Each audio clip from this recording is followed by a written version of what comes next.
नहीं पा रहे हैं। सही कह रहा हूं, गलत कह रहा हूं? अगर वो चाहते हैं कि वो सिस्टम हमारा बढ़े, आने वाले सपने मेरे पूरे हो, आने वाली जनरेशन हमारी उस मिडिल क्लास से एक 5% वाले लेवल में हम पहुंच जाएं, क्योंकि आज दुनिया में आप देख ही रहे हैं कि 100% जो भी लोग हैं उसमें से 95% लोगों के पास केवल सोचने के लिए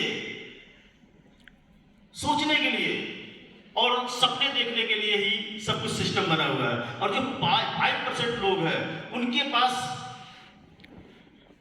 रखे कहां पैसा, इतना पैसा सोचने का भी समय नहीं है, सपने देखने का भी उनके पास समय नहीं है, क्योंकि वो इतना ऑलरेडी बना चुके हैं। तो उस 5% लोगों में अगर आप जाना चाहते हो तो सबसे पहले आपको एक चीज ध्यान में रखना पड़ेगा कि किसी भी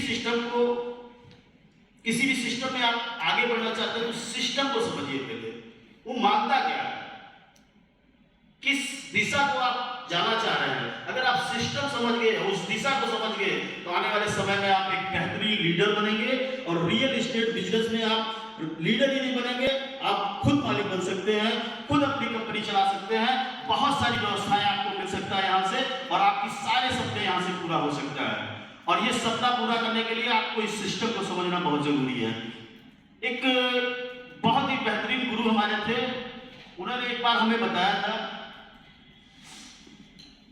ये जो इनकम और महंगाई है उसकी एक रेशियो है, और उस रेशियो को अगर आप समझ गए तो आप अपने इनकम को बढ़ा लेंगे।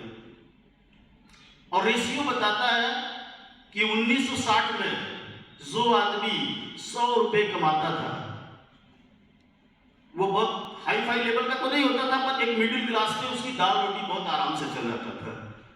पर 20 साल के बाद 1980 में जिसकी आमदनी 100 से 10 रुपए कमाता था उसकी चल जाती थी 1960 में, और जो 1980 में 100 रुपए कमाता था, मतलब कि 10 के पीछे सिफर लगा 20 साल के बाद, तो उसका मेंटेन होना चालू हो गया। और फिर 20 साल के बाद 1000 कमाता था तो उसका मेंटेन होना शुरू हो गया। और जो 2000 में आया वो 10,000 रुपये कमाना चालू किया तो उसका मेंटेन होता है। और 2020 चल रहा है, अब उसके पीछे 10,000 के पीछे एक सिफर और लग गया, 1 लाख रुपए जो कमा रहा है।